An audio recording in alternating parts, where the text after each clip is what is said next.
جعفر صادق علیہ السلام ارشاد فرماتے ہیں کہ اللہ سبحانہ و تعالی نے فرمایا کہ تمام مخلوقات میرا کنبہ ہے، یعنی خدا کہہ رہا ہے کہ میری یہ جتنی بھی مخلوقات ہیں یہ میرا کنبہ ہے، ان میں سب سے اچھا وہ ہے جو سب سے زیادہ لوگوں پر مہربان ہو اور ان کی ضروریات پورا کرنے کے لیے سب سے زیادہ سعی کوشش کرتا ہو۔ یعنی دیکھیں اہل خانہ میں بہترین اور شائستہ ترین افراد وہ ہیں جو اپنی ذات سے نکل کر پوری یعنی جد و جہد کے ساتھ دوسروں کی خدمت کریں اور پوری لگن کے ساتھ دوسروں کی خدمت کریں۔ مثال کے طور پر ایک خاتون خانہ ہے، یعنی ایک ہاؤس وائف ہے جو اپنے پورے وجود کے ساتھ شوہر کے آرام اور آسائش کی فکر کرتی ہے، اسی طرح شوہر بھی جو ہے وہ اپنی بیوی بچوں کی ضروریات پوری کرنے کے لیے، ان کو سہولتیں فراہم کرنے کے لیے مسلسل کوشاں رہتا ہے۔ ایسے گھرانے جو ہوتے ہیں نا خواتین، وہ حقیقی معنوں میں زندگی سے لطف اٹھاتے ہیں۔ اور اگر ہم دیکھیں تو ایک حدیث بہت زیادہ قیمتی، وہ حدیث میں اپنی ناظرین کی سماعتوں کی نظر کرنا چاہوں گی کہ حدیث میں کہ تم میں سے کسی کا ایمان اس وقت تک کامل نہیں ہوتا جب تک وہ دوسروں کے لیے بھی اسی چیز کو پسند نہ کرے جسے خود اپنے لیے وہ چاہتا ہے۔ یعنی انسان کے اندر وہ گھرانہ سب سے زیادہ مستحکم وہ گھرانہ ہوگا کہ جب انسان اپنے لیے جو چیز چاہتا ہے وہ دوسروں کے لیے بھی پسند کرے، یعنی جو جیسے اپنی وہ فکر کرتا ہے ویسے ہی وہ دوسروں کی فکر کرے۔ تو اس طرح کیا ہوگا، پھر وہ اس گھرانے میں جو ہے کبھی وہ جھگڑے نہیں ہوں گے، کبھی آپس میں جو ہے تنازعات نہیں ہوں گے، مطلب جھگڑے سرے سے ختم ہو جائیں گے۔ اگر خواہشری ہم دیکھیں نا فطرت، یعنی جو نیچر جو ہے اگر ہم اس کا مطالعہ کریں اور تو واقعاً اس سے ہمیں بہت زیادہ سبق حاصل ہوتے ہیں۔ یعنی مثال کے طور پر کہ تمام موجودات فطرت جو ہے وہ دوسروں کی خدمت میں مشغول ہے۔ مثلاً اگر ہم سورج کو لے لیں، سورج کی ایک مثال میں آپ کے سامنے پیش کر رہی ہوں کہ اس کا جو طلوع ہونا ہے اور یعنی اس کی جو حرارت ہے وہ روشنی بخشتا ہے نا، تاکہ لوگ جو ہیں اس میں کام اور محنت کریں۔ اس کا غروب ہونا جو ہے وہ تاریکی اور خنکی جو ہے وجود میں لاتا ہے، تاکہ تھکے ماندے انسان اس پرسکون ماحول میں جو ہے وہ نیند کی آغوش میں چلے جائیں۔ اسی طریقے سے بارش جب برستی ہے تو زمین قابل کاشت ہو جاتی ہے نا، نباتات سیراب ہو جاتے ہیں، آب و ہوا جو ہے وہ لطیف ہو جاتی ہے،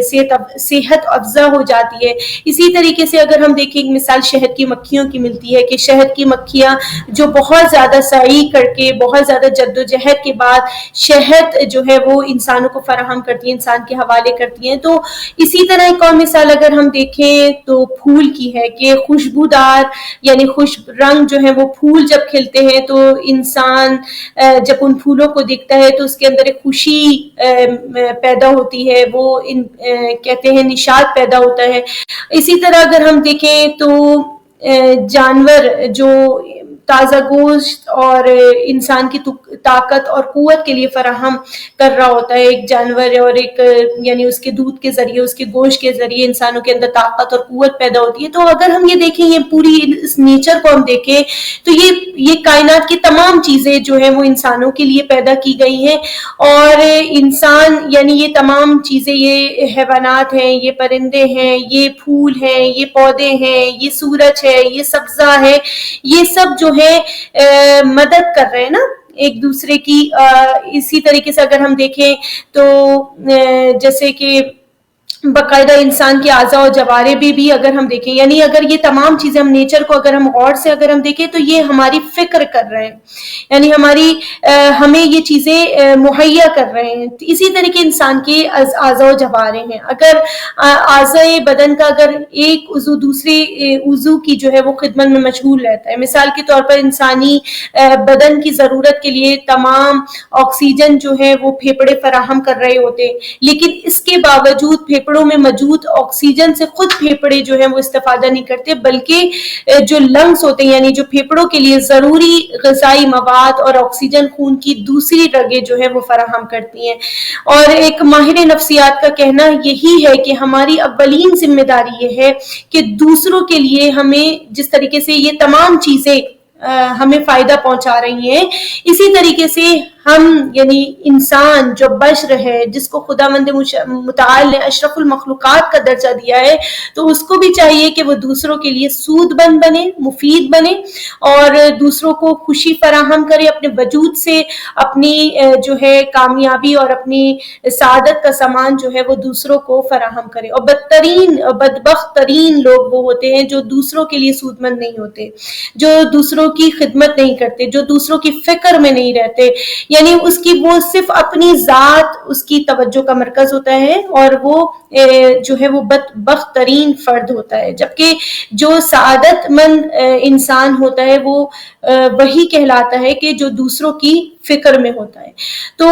اسی طریقے سے اگر ہم دیکھیں، یہی انصاف ہے، یہی عدل ہے کہ جو شخص بھی اسلام کے نقطۂ نظر سے جب بالغ ہو جائے، جب عاقل ہو جائے، تو اسے چاہیے کہ وہ دوسروں کو انصاف دے، ہر معاملے میں جو ہے وہ دوسروں کا خیال رکھے۔ اور چھٹے امام جعفر صادق علیہ السلام نے رسول اللہ صلی اللہ علیہ وآلہ وسلم سے یہ روایت کی ہے کہ سب سے بڑا عادل وہ شخص ہے جو دوسروں کے لیے وہی چیز پسند کرے جو اپنے لیے پسند کرتا ہے، اور جسے اپنے لیے پسند نہیں کرتا وہ دوسروں کے لیے بھی پسند نہیں کرتا۔ یعنی جو چیز اگر اسے پسند نہیں ہے تو وہ بھی دوسروں کے لیے وہ چیز پسند نہیں کرے گا۔ اسی طریقے سے رسول اللہ صلی اللہ علیہ وآلہ وسلم ارشاد فرماتے ہیں، یہی عدالت کا تقاضا ہے، یہی انصاف کا تقاضا ہے کہ جو شخص کسی فقیر کی مدد کرتا ہے اور سب کے ساتھ انصاف کرتا ہے، رسول اللہ صلی اللہ علیہ وآلہ وسلم فرماتے وہی مومن ہے۔ یعنی مومن وہی ہے کہ جو کسی کی مدد کرے، جو سب کے ساتھ عدل کرے، جو سب کے ساتھ انصاف کرے۔ اور جیسے کہ ایک بہت پیاری حدیث ہمیں ملتی ہے کہ رسول اللہ صلی اللہ علیہ وآلہ وسلم نے امیر المومنین حضرت علی علیہ السلام سے فرمایا کہ 3 چیزیں ایمان کی حقیقت ہے۔ یعنی کیا وہ 3 چیزیں ہیں کہ ناداری کے وقت انفاق کرنا، سب لوگوں کے ساتھ انصاف کرنا، اور جو تشنگان علم ہیں جو ان کو سیراب کرنا۔ تو ایک شخص نے رسول اللہ صلی اللہ علیہ وآلہ وسلم کی خدمت میں عرض کی کہ مجھے ایسا عمل بتا دیجئے کہ میں بآسانی جنت میں داخل ہو جاؤں۔ تو رسول اللہ صلی اللہ علیہ وآلہ وسلم نے فرمایا تھا کہ غصہ نہ کرو، لوگوں کے سامنے ہاتھ نہ پھیلاؤ، اور جو چیز اپنے لیے پسند کرتے ہو وہی دوسروں کے لیے پسند کرو۔ اور اسی طریقے سے مولا کائنات علی بن ابی طالب علیہ السلام ارشاد فرماتے ہیں کہ جان لو کہ جو شخص تمام لوگوں کے ساتھ انصاف کرتا ہے، خداوند متعال اس کی عزت میں اضافہ کر دیتا ہے۔ یعنی